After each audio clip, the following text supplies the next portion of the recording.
Olá, graça e a paz, sejam todos bem-vindos à Noite da Esperança. Privilégio estar aqui com vocês nesse momento de oração, esse momento de meditação da palavra. Eu gosto sempre de lembrar aquilo que nós temos aprendido com Jesus, que a palavra é importante para o nosso crescimento, o nosso fortalecimento, a nossa aproximação ao coração de Deus o Pai, também na nossa comunhão e intimidade com Ele. A série desse mês é a série sobre vocação, engajamento, compromisso. Nas Noites da Esperança, nós estamos estudando a vocação de alguns servos e servas, e hoje nós vamos ver um texto bastante conhecido, também muito importante, testemunho da manifestação de Deus, testemunho da manifestação de Jesus Cristo, que é o chamado e a conversão do apóstolo Paulo. Nós vamos orar e vamos ler o texto e meditar. Pai Santo, querido e amado, toda honra e toda glória a Ti, Senhor, que é o nosso Deus. Manifestamos a nossa gratidão, a nossa adoração, a nossa fé, nosso amor a Ti, ó Deus, que é um Deus gracioso, bondoso, que nos acolhe, nos abençoa, nos recebe como filhos por meio de Cristo Jesus, não porque merecemos, mas porque a Tua graça é infinita, o Teu amor é grandioso e nos acolhe, restaura, purifica, nos dá salvação. Obrigado por esta hora, por este momento. Obrigado por poder mais uma vez estar diante da Tua palavra, que ela fale ao nosso coração, transforme o nosso ser. Nesta noite, ao ler mais uma vez sobre a conversão de Paulo, que seja esse testemunho do apóstolo inspiração para a nossa vida, ensino para a nossa vida, para que a cada dia nós estejamos ligados a Ti, ó Deus, vocacionados, santificados, engajados e comprometidos com a Tua causa, com o Teu reino, com a Tua igreja, com Jesus Cristo, nosso Salvador. Nós oramos no nome dele, de Jesus. Amém e amém. Vamos então ao texto, Atos, capítulo 9. Nós vamos ler do verso 1 ao verso 9 apenas, mas aí o dia que você estiver ouvindo esse vídeo, estiver participando da Noite da Esperança, você pode ler do verso 1, capítulo 9, até o verso 19, e assim sucessivamente. Você pode estudar um pouquinho mais sobre a história de Saulo, que passa a ser chamado Paulo, pelo ato grandioso e maravilhoso de Jesus na sua vida. Vamos lá? Saulo, respirando ainda ameaças e morte contra os discípulos do Senhor, dirigiu-se ao sumo sacerdote e lhe pediu cartas para as sinagogas de Damasco, a fim de que, caso achasse alguns que eram do caminho, assim homens como mulheres, os levasse presos para Jerusalém. Seguindo ele estrada fora, ao aproximar-se de Damasco, subitamente uma luz do céu brilhou ao seu redor. E caindo por terra, ouviu uma voz que lhe dizia: Saulo, Saulo, por que me persegues? Ele perguntou: Quem és tu, Senhor? E a resposta foi: Eu sou Jesus, a quem tu persegues. Mas levanta-te e entra na cidade, onde te dirão o que te convém fazer. Os seus companheiros de viagem pararam emudecidos, ouvindo a voz, não vendo, contudo, ninguém. Então se levantou Saulo da terra e abrindo os olhos, nada podia ver. E guiando-o pela mão, levaram-no para Damasco. Esteve 3 dias sem ver, durante os quais não comeu, nada comeu e nem bebeu. Só um detalhe nesse texto, o verso 2 diz assim: ele pediu cartas para as sinagogas de Damasco, a fim de que, caso achasse alguns que eram do caminho, essa foi a primeira expressão que denominou aqueles que seguiam a Jesus. Depois veio a ser chamada igreja, mas a primeira denominação, a primeira identificação daqueles que se convertiam a Cristo, iam sendo agregados à comunhão dos apóstolos e deram origem à igreja primitiva, eram denominados como os do caminho, porque Jesus dizia: eu sou o caminho, a verdade e a vida, ninguém vem ao Pai senão por mim. Paulo é um dos principais escritores do Novo Testamento. É assim, magnífico como Paulo contribuiu com a evangelização, o anúncio do Evangelho em Cristo Jesus, tanto para gentios como para os judeus. Colaborou por demais, as missões de Paulo são impressionantes, as viagens missionárias que Paulo fez, a extensão geográfica que ele percorreu, e os seus escritos também, as cartas que ele escrevia, cartas pastorais que ele escrevia para as comunidades às quais ele pastoreou, e mesmo não tendo pastoreado, ele e nem fundado algumas dessas comunidades, ele escrevia para essas cartas. É o caso, por exemplo, da carta aos Romanos, A comunidade de Roma não foi iniciada por Paulo, até onde nós sabemos e conseguimos pesquisar, mas ele escreve aos romanos, tal era o seu amor pelas comunidades, tal era o seu amor pela obra, tal era o seu amor pela igreja. Foi chamado a ser um apóstolo, o seu chamado é um chamado tardio, assim como o próprio Paulo registra, pois não conviveu diretamente com Jesus, mas passou por essa experiência de ter visto essa luz imensa. É o registro que nós temos, não podemos dizer se ele viu realmente Jesus, mas essa luz intensa, mas ouviu a voz de Jesus, conversou com Jesus, Então essa experiência transformou realmente a vida de Paulo.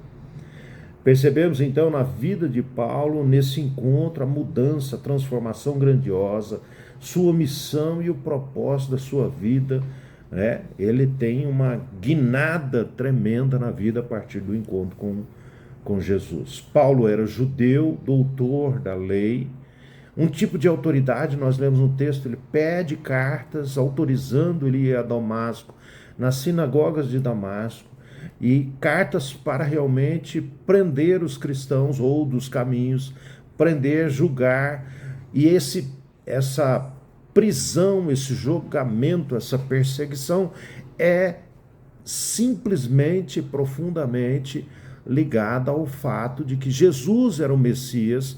Jesus, inclusive, foi perseguido, foi preso, foi julgado, foi condenado por conta disso, por ser o Messias de Deus, enviado aos judeus, prometido no Antigo Testamento, profecia judaica.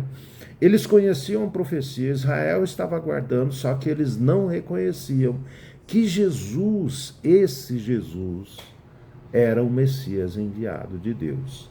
Então ele tinha cartas, autoridades para perseguir, e a perseguição da igreja, e ele fez isso. Inclusive ele participa da execução. No capítulo 8, final do 7, 8, ele participa da execução de Estevão, um diácono eleito, no capítulo 6, quando teve aquele problema com as viúvas que estavam sendo esquecidas da distribuição de alimento diário. Então os apóstolos se reúnem e escolhem homens para fazer a diaconia, para cuidar especificamente, para que isso não acontecesse. E Estevão era um homem cheio de fé, cheio do Espírito Santo, como diz o testemunho. Ele foi executado por Paulo, porque o texto diz que as vestes de Estevão foram deixadas aos pés de Saulo. Vamos então a essa experiência. A primeira coisa que nós podemos observar, ele caiu e ficou cego, e aqui a gente pode aprender algumas coisas com isso. Duas coisas podemos aprender com a conversão de Paulo: a experiência desse encontro com Jesus, caiu por terra quando viu a luz intensa e a voz que chamava seu nome. Esse cair por terra é interessante, que na cultura brasileira, e até mesmo no meio dos evangelhos, tem essa expressão caiu por terra. No meio evangélico, caiu por terra, ou seja, desmoronar qualquer atividade que venha me prejudicar dentro do contexto evangélico. Dentro do contexto da cultura brasileira, caiu por terra era sinônimo ou expressão popular que retrata desmoronamento, ruína, né? Esse momento em que a pessoa, bumba, cai realmente, o mundo cai ao redor, né? Então, parece, tem essa expressão. E a gente pode aprender que realmente isso era necessário na vida de Paulo, que ele caísse mesmo, que a vida dele ruísse, que ele deveria tomar esse tombo tremendo para ele perceber naquilo que ele estava engajado em perseguir os cristãos, em não acreditar no Messias. E parece que nós precisamos às vezes cair por terra, às vezes precisamos desmoronar, às vezes precisamos ver as coisas ruir à nossa volta para aprender a viver na dependência e na vida com Deus. Parece que quando tudo vai bem na nossa vida, a gente inclusive se distancia de Deus. A gente já não ora tanto, né? A gente já não vê tanta importância em frequentar a comunidade, as celebrações, em ter comunhão com a igreja. Tá tudo muito bem, estou bem financeiramente, estou bem de saúde, está bem a família e tal. E isso faz com que a gente se afaste. Então parece que a gente tem necessidade de passar por algumas experiências onde dá a impressão que tudo acabou, tudo ruiu, o nosso mundo desmoronou. Quando isso acontece, parece que a gente acorda para Deus. A gente se apega à oração, a gente encosta em Deus, a gente clama, a gente faz propósito de mudar a vida e tal. E era isso que Paulo passou, essa experiência que Paulo passou, e nós também precisamos dessas experiências. Deus nos conhece muito bem e sabe como tratar e cuidar cada um de nós. Às vezes precisamos mesmo cair por terra, desmoronar para ouvir a voz de Jesus, né? Ele perseguia Jesus, mas não conhecia o Filho de Deus, não reconhecia o Messias, não reconhecia Jesus Cristo como o Messias. Ele precisou cair, ele precisou ter a vida desmoronada, ficou cego, né? Caiu por terra para poder ser impactado e perceber a voz de Jesus, e perceber que Jesus era o Messias enviado por Deus.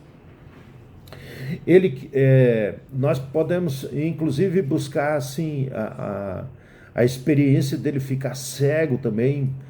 Tem um ensino aí para nós, tem uma possibilidade de interpretação que chama a nossa atenção e nos ajuda. A cegueira que lhe foi imposta após a luz de Jesus, na verdade, estava desvendando a cegueira espiritual que Paulo vivia. Paulo achava que estava trabalhando em nome de Deus. Paulo achava que estava fazendo aquilo que a sua religião judaica, como judeu zeloso, como judeu doutor da lei, um homem de fé, fiel, ele achava que estava no caminho certo. Paulo estava cego, pois não via e reconhecia Jesus como o legítimo Messias de Deus. Paulo, como judeu, doutor da lei, conhecia a profecia e aguardava a vinda do Messias, mas estava tão cego que, pela religiosidade, que se distanciou do Israel de Deus, do próprio Deus, e não enxergava Jesus como Messias. Então, olha só, não é pela nossa capacidade. Paulo era um homem extremamente capaz em relação à lei de Deus, aos mandamentos de Moisés, à antiga aliança, os livros dos profetas, mas ele precisou de Deus para abrir o seu coração. A nossa fé em Deus, o nosso chamado não é nosso, não é a nossa capacidade, mas é a nossa dependência de Deus. Quando a gente se acha autônomo, quando a gente se acha autossuficiente, porque conhecemos tudo sobre Deus, isso pode realmente nos levar à cegueira. Porque me persegue, foi a palavra de Jesus, né? Paulo estava perseguindo Jesus porque acreditava que era um movimento herege, né? Ele não acreditava que aquele povo estava seguindo o verdadeiro Messias. Acreditava que Jesus não era o Messias, ele acreditava o contrário, Jesus não é o Messias.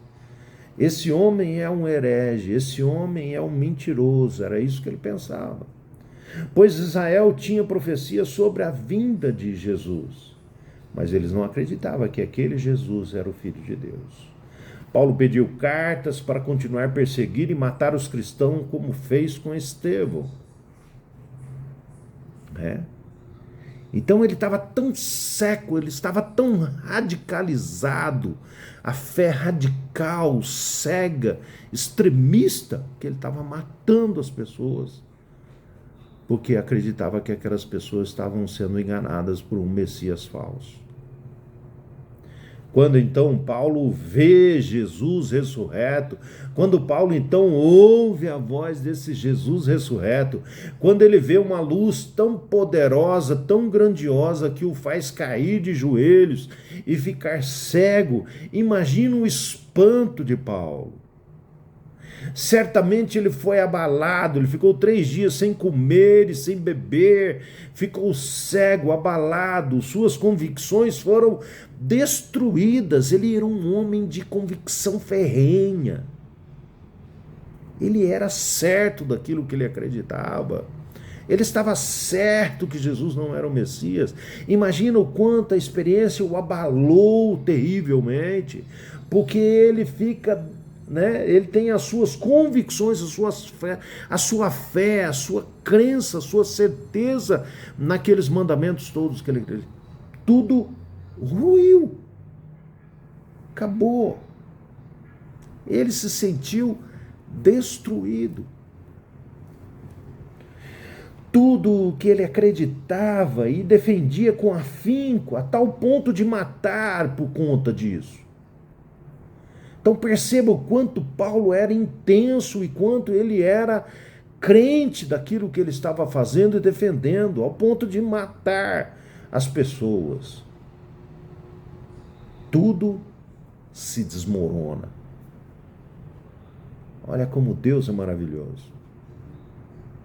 E olha só, pense comigo, Deus poderia ter tirado a vida dele ali. Mas Deus faz isso?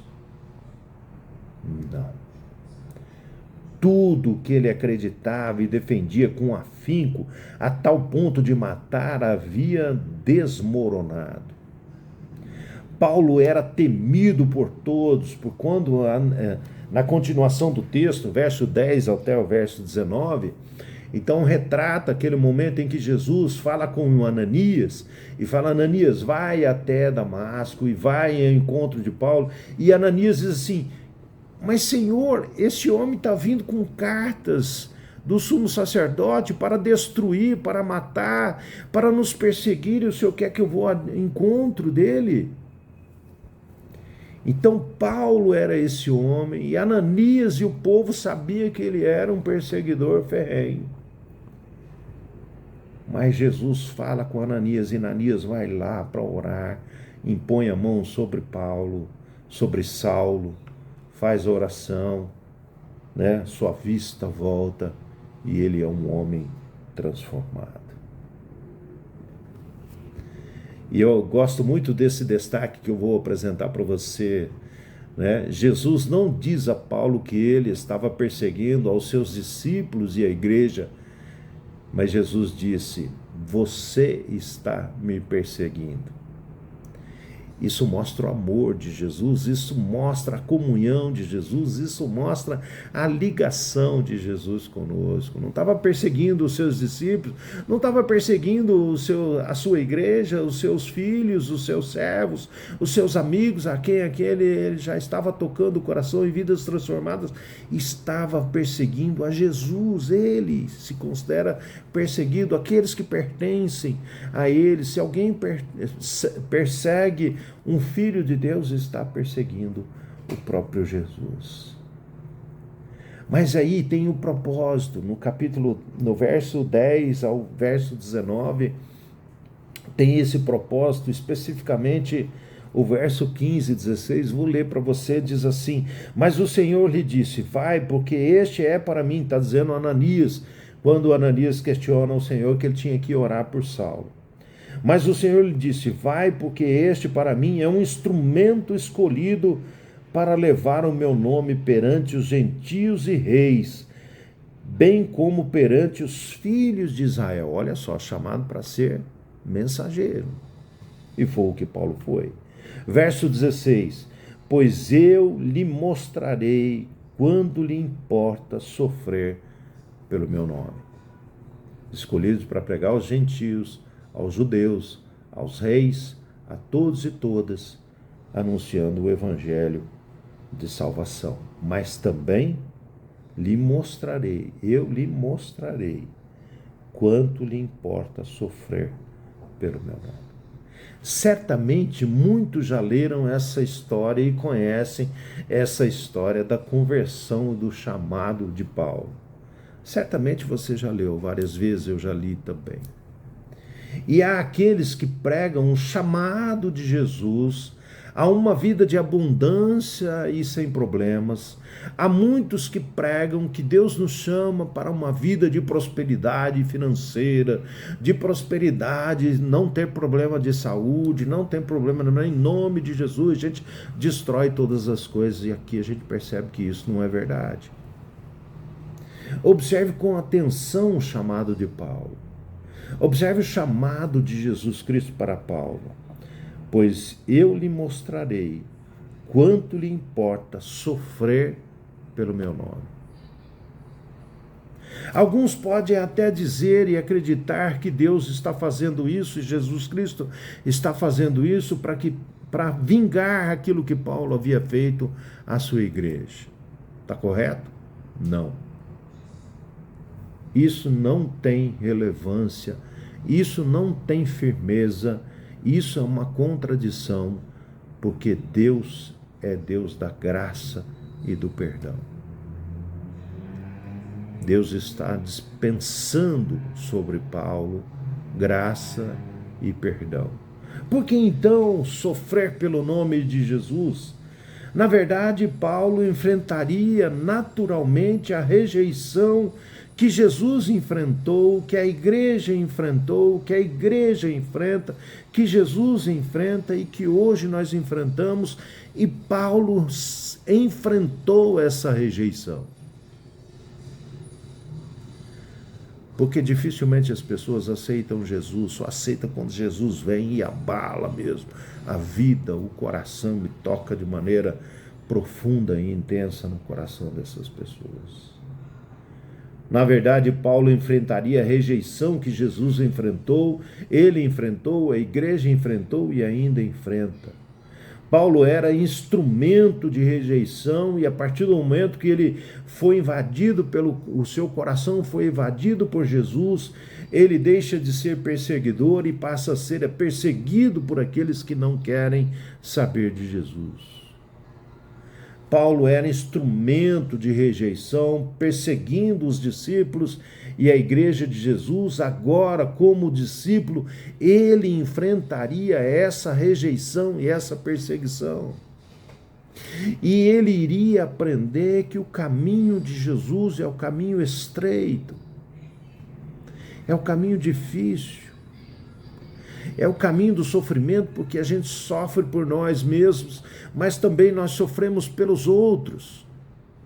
Amar a Deus sobre todas as coisas e o teu próximo como a ti mesmo, chorar com os que choram e sorrir com os que sorriem, uma vida de solidariedade, uma vida de compaixão, e a vida de solidariedade e de compaixão verdadeira em Cristo Jesus, nós sofremos com o nosso próximo. Então não era uma vingança de Deus, não era uma maldição de Deus, era o caminho de Jesus Cristo. Jesus desceu do céu e veio habitar com os seus filhos, e veio estar conosco e sofreu conosco. É solidariedade, é compaixão, é caminhar juntos, é vida com Deus. Precisamos, às vezes, ser abalados por Jesus, e aqui eu quero terminar. Precisamos, às vezes, ser abalados por Jesus para retornar ao caminho correto, o caminho da verdade e da vida. O caminho do Evangelho. E não o caminho da religiosidade. E não o caminho do legalismo religioso. Mas o caminho do amor. Do amor de Jesus. Precisamos de Jesus para abrir os nossos olhos e enxergar a sua vontade e propósito. Às vezes nós pensamos e acreditamos que estamos vivendo uma vida com Deus carregada de legalismo, carregada de preconceito, carregada de uma religiosidade vadia. Percebam, os judeus e Judá e Israel estava extremamente religiosa no tempo de Jesus, mas longe do coração de Deus, longe do coração de Jesus, distante do coração de Deus. Precisamos de Jesus para que Ele abra constantemente os nossos olhos. A vida com Deus, todos os dias, com a palavra de Deus, é fundamental para que a gente tenha os olhos abertos por Jesus, para viver um verdadeiro evangelho. Precisamos de Jesus para continuar no caminho, mesmo diante da rejeição e perseguição, que hoje se apresenta diferente, mas às vezes, e sem dúvida nenhuma, dentro da própria igreja, no contexto, geral, de uma igreja geral, uma igreja, um evangelho ou evangélicos que se distanciam da verdade e do amor, evangélicos com ódio, evangélicos legalistas, evangélicos fundamentalistas, extremistas, uma igreja que odeia e quer a destruição do inimigo. Jesus diz para a gente amar o inimigo e orar pelo inimigo, interceder pelo inimigo e trabalhar para que aquele inimigo seja tocado pelo amor de Jesus. Não que nós deveríamos destruir o inimigo, combater o inimigo dessa forma.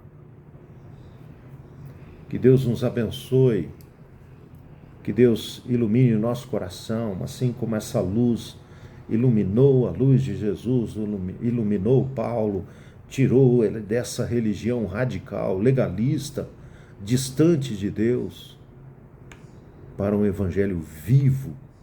E a vida de Paulo foi de tal maneira transformada que ele se transforma em um servo magnífico, pastoreando, pregando o evangelho, escrevendo textos que até hoje inspiram, que até hoje nos ensinam, que até hoje nos leva a Jesus Cristo, o Salvador. Que Deus nos abençoe.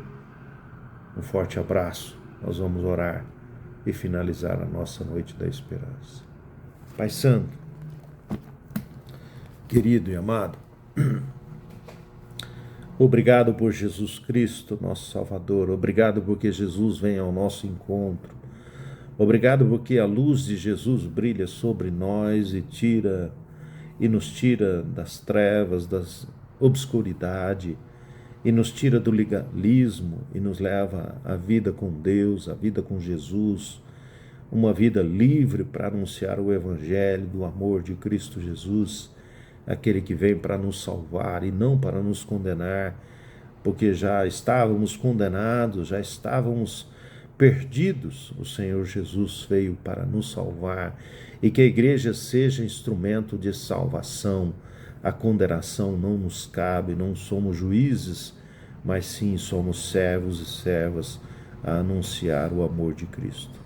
Abençoe a tua igreja, abençoe meus irmãos e irmãs, Nós nos colocamos sempre diante de Ti, reconhecendo a nossa pequenez, reconhecendo que somos carentes das Tuas bênçãos, da Tua presença, da Tua providência, do Teu cuidado, e nós adoramos o Teu nome e nós agradecemos porque Tu és esse Deus amoroso e tem cuidado de nós.